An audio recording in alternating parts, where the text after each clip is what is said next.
में मैंने रिक्वेस्ट, जितने भी बैठे हैं अभी वो सब ये वाला क्वेश्चन सॉल्व करें जल्दी से। एग्जाम्पल नंबर 1 ये क्वेश्चन सॉल्व करेंगे तो आपको एप्लीकेशन कैसे हम ऑप्टिमाइजेशन को एप्लीकेशन पे अप्लाई कर रहे हैं वो कॉन्सेप्ट क्लियर होगा। ये सॉल्व एग्जाम्पल है लेकिन आप खुद से ट्राई करें इसे सॉल्व, इसका सोल्यूशन नहीं देखिएगा, तो खुद से ट्राई करें या रीड करें। यहाँ कंप्लीट क्वेश्चन यहाँ लिखा हुआ है, ये रहा, इसको रीड करें ऊपर और इसको सॉल्व करने की कोशिश करें, ए और बी पार्ट इसका निकालने की कोशिश करें ताकि आप लोगों के साथ साथ मिड टर्म की भी प्रैक्टिस हो जाए। तो इसके से जो डिफिकल्ट वाले क्वेश्चंस हैं फिर वो हम अगली क्लास में डिस्कस कर लेंगे, ठीक है जी।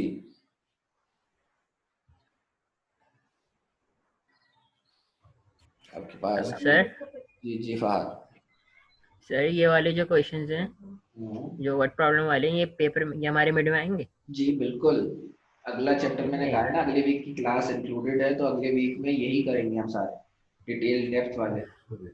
अच्छा सर, वो जो अभी आपने हायर डेरिवेटिव का बताया था उसके अंदर जो ग्राफ बना था हायर डेरिवेटिव का, वो मुझे समझ नहीं आया कि कैसे बना।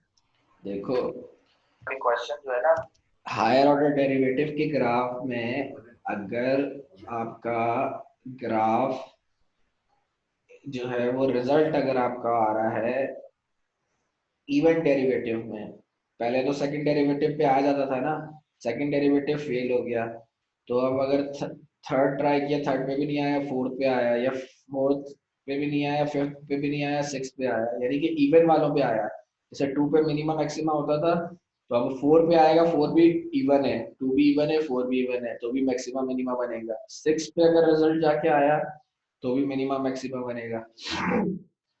लेकिन अगर और डेरिवेटिव पे आएगा आंसर, तो और डेरिवेटिव में पॉइंट ऑफ इन्फ्लेक्शन आते हैं। अब और डेरिवेटिव पे हम क्या करेंगे, हम फर्स्ट डेरिवेटिव का जब सेकंड डेरिवेटिव लेते हैं और आंसर नहीं आया तो हम सेकंड डेरिवेटिव को फिर से डेरिवेट करेंगे, सेकंड डेरिवेटिव को फिर से डेरिवेट करेंगे, थर्ड डेरिवेटिव हो गया वो, हो सकता है थर्ड डेरिवेटिव पे आंसर आ गया।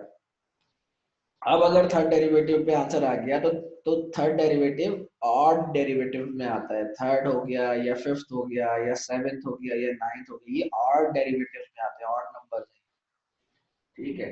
जब ऑड डेरिवेटिव की आप बात कर रहे हैं तो ऑड डेरिवेटिव के अंदर हमारे पास मैक्सिमम मिनिमम का ग्राफ नहीं बनता, ऑड डेरिवेटिव में हमारे पास पॉइंट ऑफ इन्फ्लेक्शन का ग्राफ बनता है, इंक्रीजिंग पॉइंट ऑफ इन्फ्लेक्शन या डिक्रीजिंग पॉइंट ऑफ इन्फ्लेक्शन। यानी कि पॉइंट ऑफ इन्फ्लेक्शन होता है जहाँ पे कांस्टेंट हो जाता है, जीरो हो जाता है चेंज, उससे पहले भी वो बढ़ रहा था और उसके बाद भी वो इंक्रीज ही हो रहा है, तो उसको कहते हैं। ये कैसे पता चलेगा, जब हम थर्ड डेरिवेटिव निकालेंगे और उसका आंसर अगर पॉजिटिव आ गया, थर्ड डेरिवेटिव का आंसर पॉजिटिव आ गया और ये वो पॉइंट है जिस पॉइंट पे पॉइंट ऑफ इन्फ्लेक्शन आ रहा है और पॉजिटिव आ गया, तो उससे पहले भी ये इंक्रीज हो रहा होगा और इसके बाद भी ये इंक्रीज होगा। पॉजिटिव का मतलब होता है, पॉजिटिव स्लोप का मतलब होता है, थोड़ा सा मैंने जो है वो करीब से वो बना दिया, ठीक है। तो हमारे पास जो है वो फर्स्ट पॉजिटिव का मतलब होता है पॉजिटिव स्लोप, थर्ड डेरिवेटिव का आंसर अगर पॉजिटिव आया तो पॉजिटिव स्लोप का मतलब होता है कि एक चीज बढ़ रही है, दूसरी बढ़ रही है और एक आगे भी बढ़ती रहेगी। तो पॉजिटिव के अंदर हमारे पास पॉजिटिव पॉइंट ऑफ इन्फ्लेक्शन बनता है, ये वाला, ये देखिए ये पॉजिटिव पॉइंट ऑफ इन्फ्लेक्शन है, इंक्रीजिंग जिसको हम इंक्रीजिंग पॉइंट ऑफ इन्फ्लेक्शन भी कहते हैं। सॉरी ये गलत बन रहा है थोड़ा सा, यहाँ से ऐसे करके ये वापस कंट्रोल जेड, यहाँ से इस तरह से ये पॉइंट ऑफ इन्फ्लेक्शन से भी वापस से ऊपर अलिफ मद आ है, ठीक है। इधर कांस्टेंट होता है, इससे पहले भी बढ़ रहा होता है, इसके बाद भी बढ़ता है, ठीक है, इस तरह का पॉइंट ऑफ इन्फ्लेक्शन बनता है। ये सर अगर हमारे डिक्रीजिंग पास पॉइंट से इंक्रीजिंग पॉइंट पे जाता है।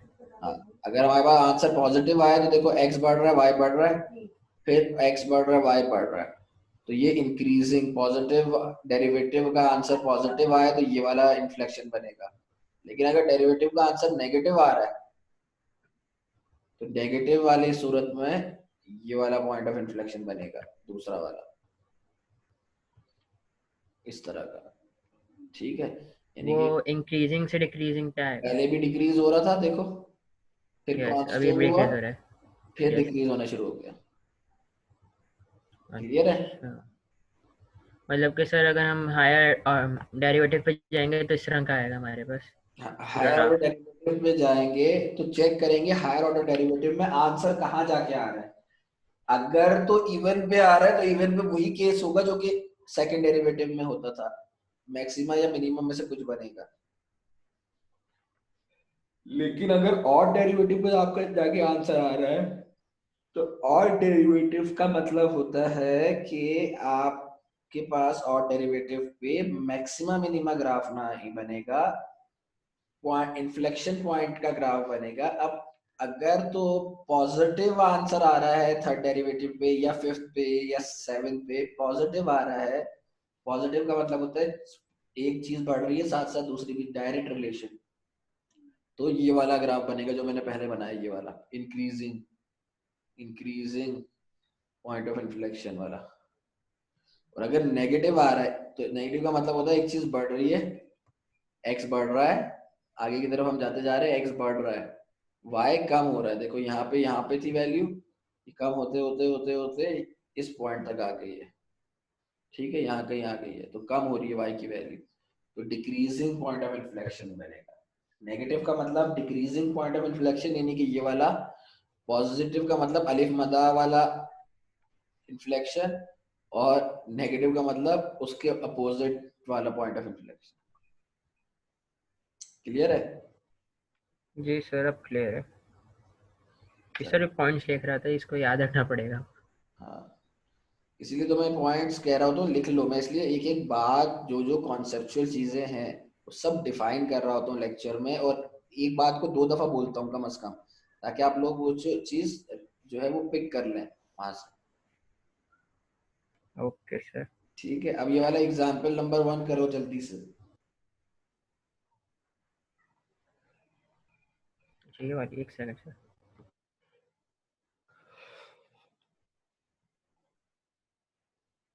इसके दो ही पार्ट है, ये भी, ये सिंपलेस्ट एग्जाम्पल है सबसे ज्यादा, इसको सॉल्व करो जल्दी से।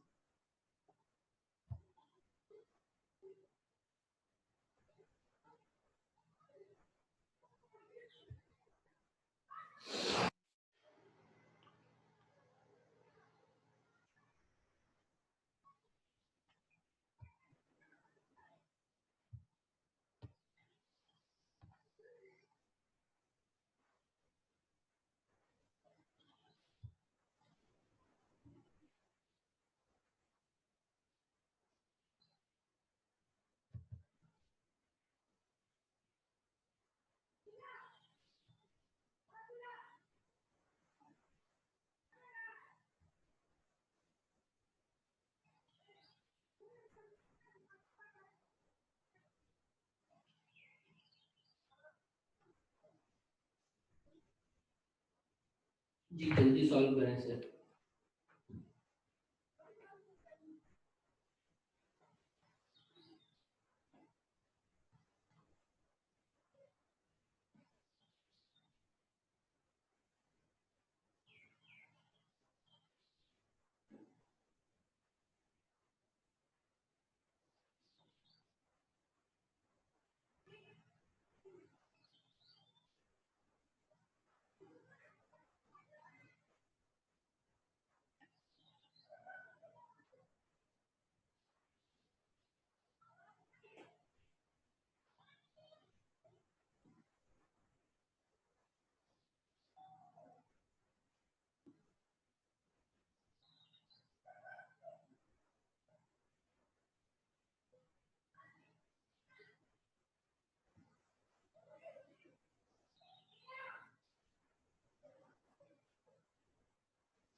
जी मुबशिर।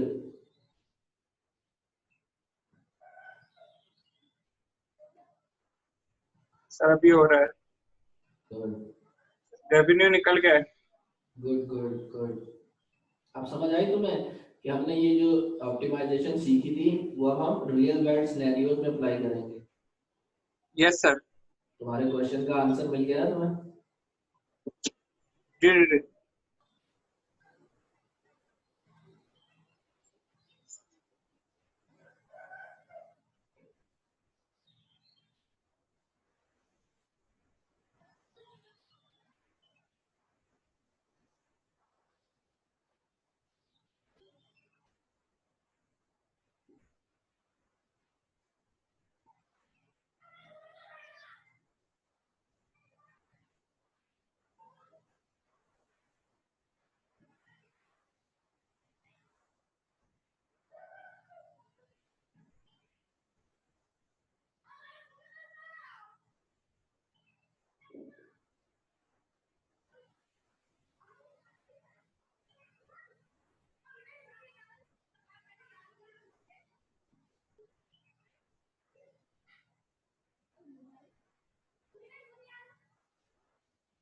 जी अवश्य।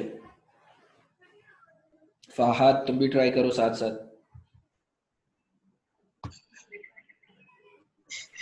सर इसको फर्स्ट डेरिवेटिव से निकालेंगे सेकंड डेरिवेटिव से? सेकंड डेरिवेटिव ट्राई किया करो हमेशा। जब रेकमेंड नहीं किया जाए ना कोई स्पेसिफिक तो ज्यादातर ट्राई किया करो सेकंड डेरिवेटिव।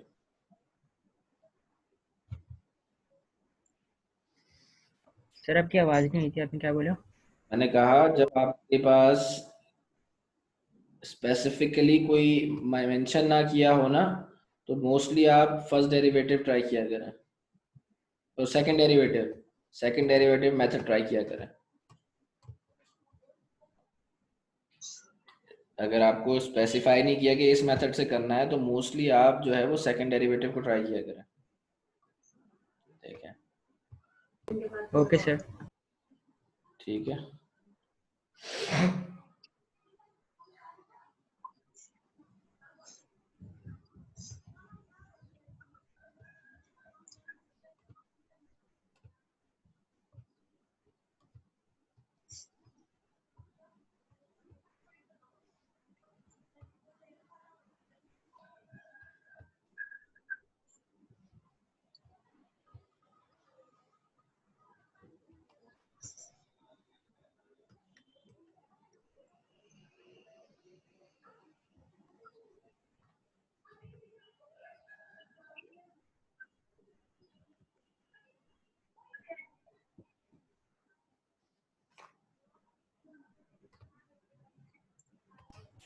सर निकाल तो लिया पॉइंट। देखें क्या आया आपका क्रिटिकल वैल्यू क्या आई? सर क्रिटिकल वैल्यू आई है मेरी एक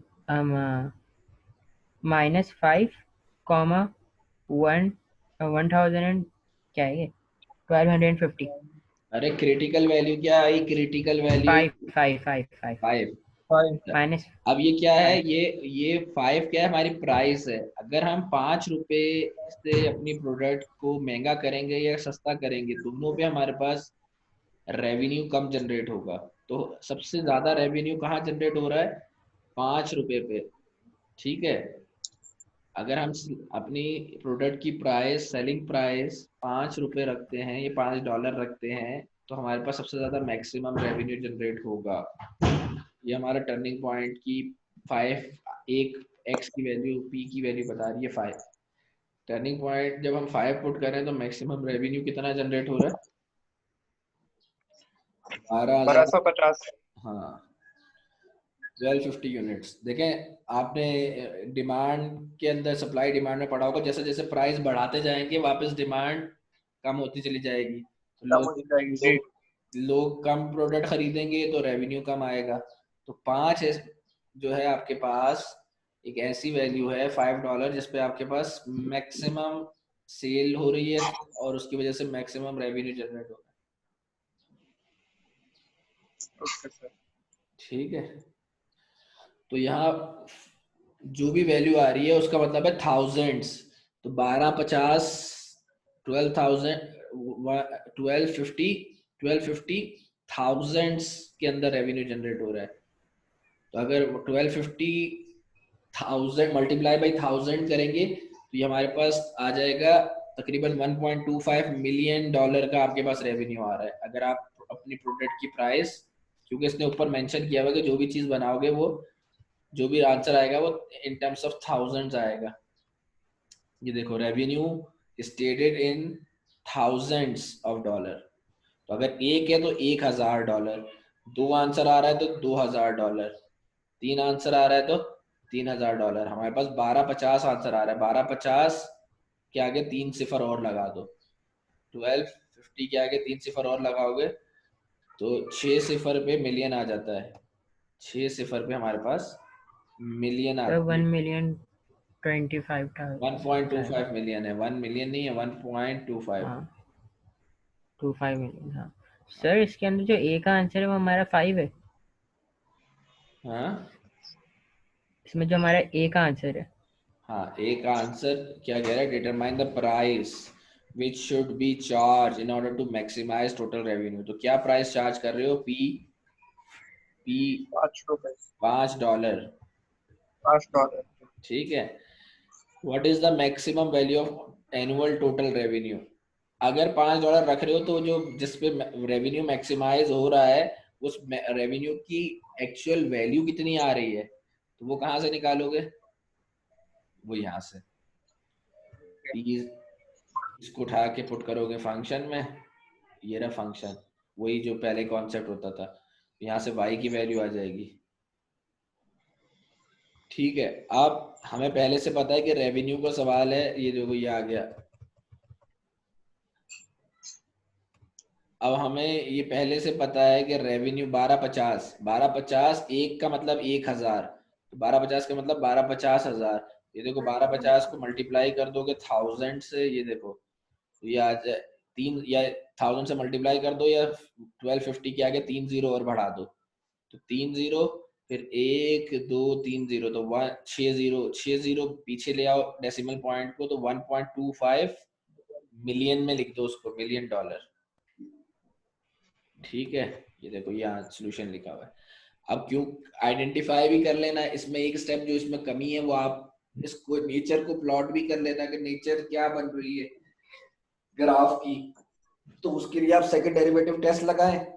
सेकंड डेरिवेटिव का आंसर अगर पॉजिटिव आता है आपको पता है तो मिनिमा होता है, नेगेटिव आता है तो मैक्सिमा। रेवेन्यू प्रॉफिट की केस में जब भी आप सेकंड डेरिवेटिव टेस्ट लगाएंगे, कॉमन सेंस है कि उसमें आपके पास सेकंड डेरिवेटिव का आंसर नेगेटिव आएगा, क्योंकि रेवेन्यू और प्रॉफिट हमेशा मैक्सिमाइज करने की कोशिश करते हैं। तो इसमें मैक्सिमाइजेशन वाले ग्राफ बनेंगे, यानी कि इनवर्स यू शेप वाला ग्राफ बनेगा, यानी कि हमेशा प्रॉफिट और रेवेन्यू के केस में ग्राफ हमेशा ये वाला बनेगा, ऊपर वाला, इस तरह वाला। सर मतलब कि ऐसा कोई क्वेश्चन नहीं होगा जिसके अंदर ये पॉजिटिव में आ रहा हो? मोस्टली हाँ बिल्कुल, क्योंकि और रेवेन्यू अगर ऐसा कोई क्वेश्चन रेवेन्यू होगा तो वो और क्वेश्चन गलत है। कॉस्ट जब भी आ रही होगी ना तो ये कॉमन सेंस है, लेकिन तुम लोगों ने प्लॉट करके दिखाना होता है। लेकिन ये तुम्हारी ऑलरेडी ऑटोमेटिक अंडरस्टैंडिंग होगी कि कॉस्ट के केस में हमेशा ये वाला ग्राफ बनेगा, कॉस्ट मिनिमम आएगा कॉस्ट के केस में हमेशा ये वाला बनेगा, ये और एडवर्टाइजिंग प्रॉफिट और एक्सपेंस। रेवेन्यू में ठीक है, मैक्सिमम बनेगा। कॉस्ट और रेवेन्यू और प्रॉफिट में जो है वो इस तरफ वाले ये वाले ग्राफ बनेंगे। रेवेन्यू में सही है। आर में RNF और पी, सही है। प्रॉफिट को हम पी से P रिप्रेजेंट में करते हैं, सही है सही है। और इकोनॉमिक्स में हम प्रॉफिट को पाई से छोटे रिप्रेजेंट करते हैं। पाई से। हाँ, इकोनॉमिक्स में हम प्रॉफिट को पाई से रिप्रेजेंट करते हैं। ठीक है तो सर हमारे जो वर्ड प्रॉब्लम्स आएंगे वो हमारे यहाँ ऐसे ही आएंगे? जी बिल्कुल ऐसे है। अच्छा ठीक है, तो इसका ग्राफ बना लिया आप लोगों ने, ग्राफ बना लीजिएगा। ये देखें यहाँ पे ग्राफ अवेलेबल है एग्जाम्पल में। ठीक है, मैक्सिमा आ रहा है और इसने इसको ये भी रफ स्केचिंग है? हाँ ये भी, ये तकरीबन उसने स्केल डाउन करके एग्जैक्ट स्केचिंग की हुई है। ठीक है, आप रफ स्केचिंग भी कर लें, आपको बस ये एक पॉइंट एग्जैक्ट सही शो करना होता है कि 5 और 1250 ये कहाँ आ रहा है, ग्राफ की नेचर कौन सी बन रही है, मैक्सिमा या मिनिमा है।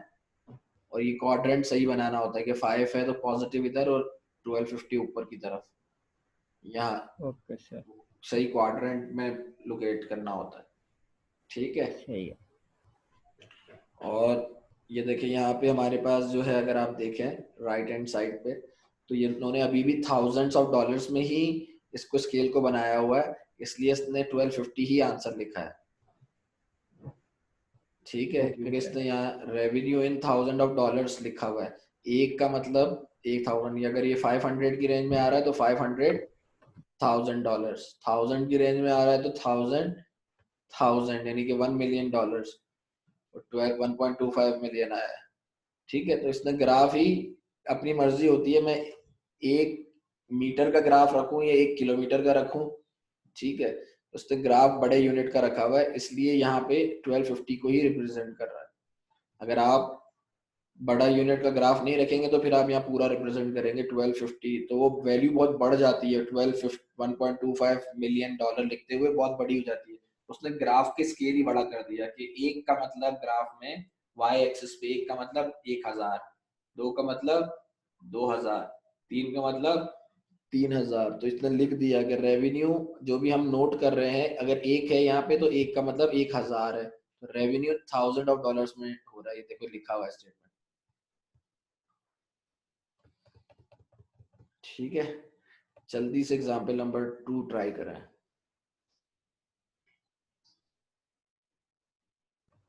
सर तो पूरा दिखा दे। ये आ गई ना आपके सामने पूरी एग्जाम्पल 2।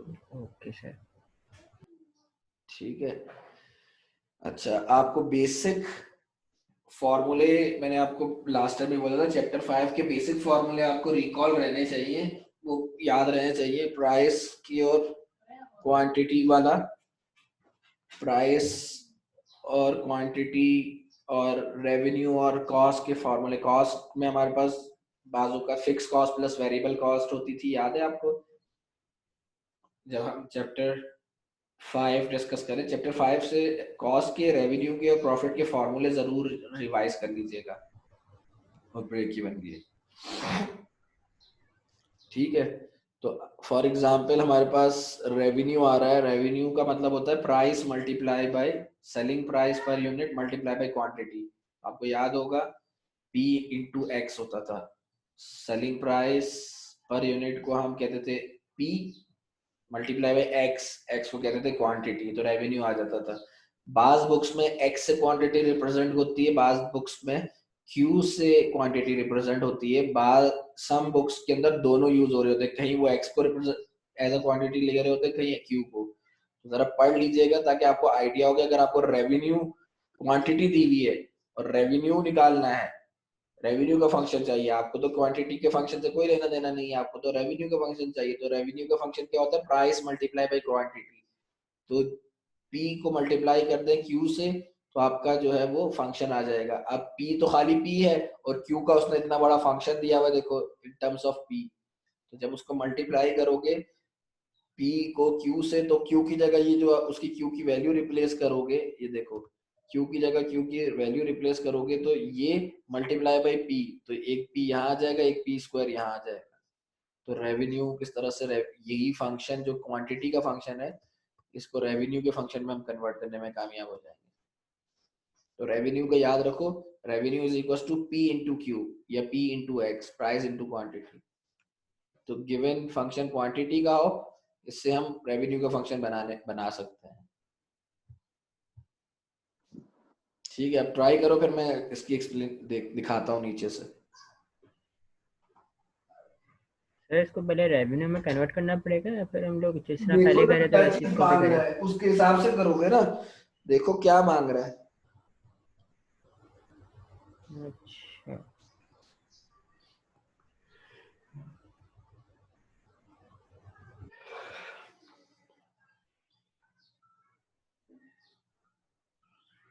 आपसे वो रेवेन्यू में बात कर रहा है ना, तो आप रेवेन्यू में कन्वर्ट करोगे। फिर ये देखोगे रेवेन्यू के साथ दूसरी चीज क्या डिमांड कर रहा है। रेवेन्यू का रिलेशन किसके रिस्पेक्ट से मांग रहा है? जी अम्मार उमर, जी अम्मार।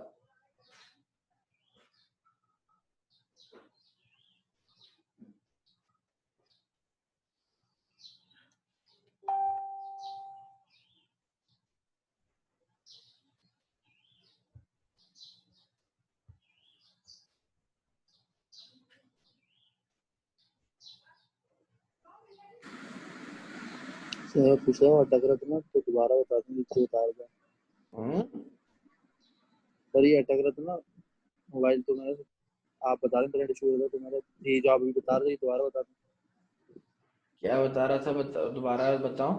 मैं ये बता रहा था कि क्वांटिटी का जो मतलब है वो हमें फंक्शन क्वांटिटी का दिया हुआ है, बातें रेवेन्यू की कर रहा है, तो रेवेन्यू का आपस में क्या रिलेशनशिप होता है, price multiply by quantity, P into Q. Revenue का फॉर्मूला होता है पी मल्टीप्लाई बाय क्यू। तो क्यू दिया हुआ और रेवेन्यू पूछ रहा है, तो और रेवेन्यू क्यू दिया हुआ और रेवेन्यू का फंक्शन के बारे में पूछ रहा है, तो पहले रेवेन्यू का फंक्शन बना लो। तो रेवेन्यू बराबर होता है पी मल्टीप्लाई बाय क्यू। अब पी अपनी जगह वैसे ही रहेगा, क्यू की जगह आपको पूरी वैल्यू दी हुई है, क्यू बराबर है 10,000 माइनस 12 पी के, तो क्यू की जगह ये पुट कर लो। तो revenue is equal to 10,000 P minus 125 P square हो जाएगा, तो रेवेन्यू का फंक्शन आ जाएगा। रेवेन्यू का function in terms of p ही पूछा है, देखो कि क्या प्राइस सेट करें, डिटरमाइन द फेयर, क्या फेयर रखें, should be charged in order to maximize hourly bus fare। तो Q वैसे ही एलिमिनेट हो गया, P की फॉर्म में कन्वर्ट हो गया आपका फंक्शन।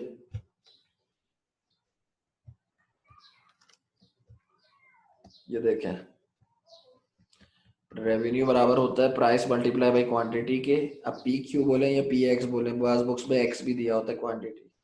अब क्यू की जगह ऊपर फंक्शन में जो वैल्यू पुट की है, क्यू की जो का फंक्शन जो दिया हुआ है, वो फंक्शन क्यू की जगह यहाँ वो वैल्यू रिप्लेस कर दें, फिर पी उससे मल्टीप्लाई होगा, तो ओरिजिनल रेवेन्यू फंक्शन आ जाएगा। देखें यहाँ क्यू की जगह क्यू की वैल्यू पुट कर दी और पी उससे मल्टीप्लाई ऑलरेडी हो रहा था पी इंटू क्यू, तो रेवेन्यू की हमारे पास फंक्शन आ गया with respect to price. Revenue का फंक्शन हम विद रिस्पेक्ट टू क्वांटिटी भी देख सकते हैं और रेवेन्यू का function with respect to price भी देख सकते हैं। अभी हमें प्राइस के रिस्पेक्ट से चाहिए क्योंकि क्वेश्चन में प्राइस के रिस्पेक्ट से रेवेन्यू पे इफेक्ट पूछा है, तो ये हमारे पास पी की फॉर्म में आ गया। इसीलिए मैंने कहा है कि रेवेन्यू किस पे डिपेंड कर रहा है, इस केस में हमारे revenue is the function of price. ये देखो यहाँ लिखा है मैंने, क्योंकि रेवेन्यू डिपेंड कर रहा है प्राइस ऑफ योर प्रोडक्ट, क्या प्रोडक्ट की प्राइस आप रख रहे हैं उसके हिसाब से आपके पास रेवेन्यू उस पर डिपेंड करेगा, उसके हिसाब से आएगा। ठीक है, अब जल्दी से फंक्शन आ गया आप लोगों के पास, अब जल्दी से जो है वो फंक्शन के साथ क्या क्या करते थे आपको पता है, तो जल्दी से मुझे इसका मैक्सिमम रेवेन्यू का जो है रिजल्ट और बताएं क्या आ रहा है, कितनी सेट प्राइस रखने पे रेवेन्यू मैक्सिमम आ रहा है।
जी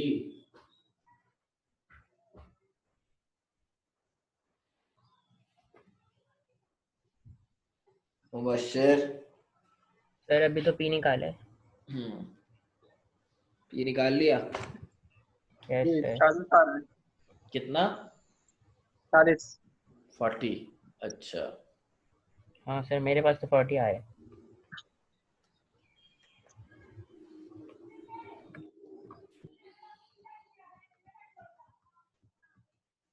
40 आ गया। अब आगे निकालो।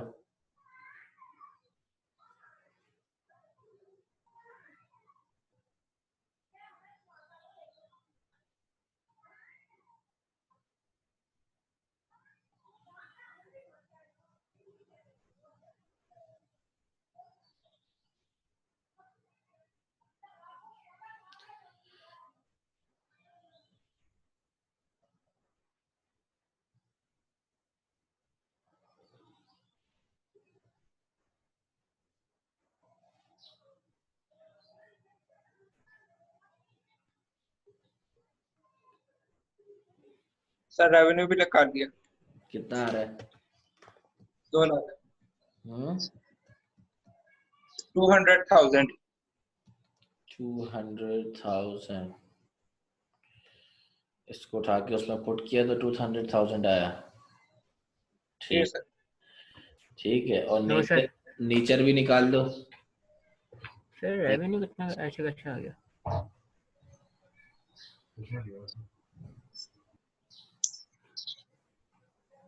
नेचर कैसे बताया थी मैंने कि सेकंड डेरिवेटिव पे नेगेटिव आना चाहिए, इसमें रेवेन्यू के अंदर नेगेटिव आना चाहिए। नेगेटिव का मतलब मैक्सिमा।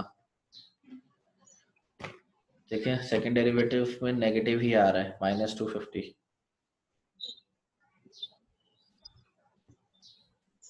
क्लियर है?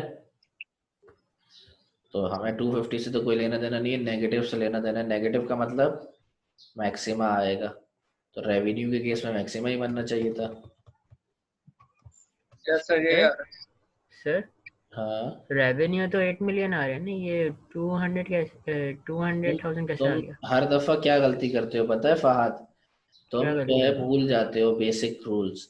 मैंने हर दफा बताया है, सबसे पहले फंक्शन, फिर उसका डेरिवेटिव, फिर सर वो तो डेरिवेटिव, निकाल लिया। फिर सुनो, वेरी वेरी पूरी बात सुनो, सुनने से ज्यादा शिफा मिलती है।